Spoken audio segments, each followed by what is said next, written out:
the practices which countenance and support wife-beating, which would call for the execution of homosexuals, which would call for the ostracization or the execution of apostates.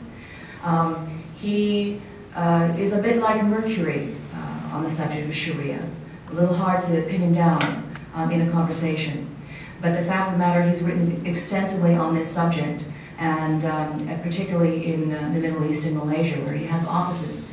Malaysia is a country that is a Muslim-dominant pluralistic society. It is a Muslim-dominant country where they have Sharia law, and Sharia law is imposed on non-Muslims.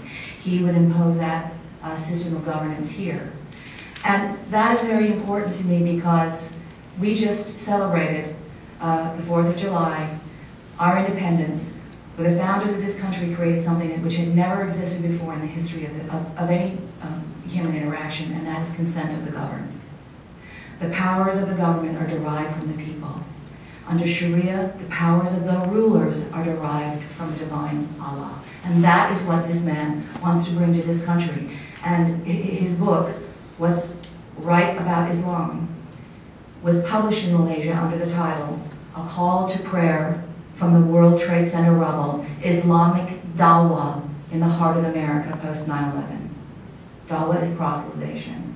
He means to use that site, and he has said so. We want to leverage, that's his word. We want to leverage our location and proximity to that site to bring people to Islam. And he talks about a tipping point, 10 years, when they have a no going back Muslim presence fully integrated into our society, and a 20-year tipping point where you have a Muslim dominant America. That's what he wants to do on the backs of 3,000 people who died in the name of Islam and religious intolerance. He would use their memory and that sacred ground, where over 1,100 still no remains, nothing, to usher in a system of government that I know my brother and his colleagues would find appalling.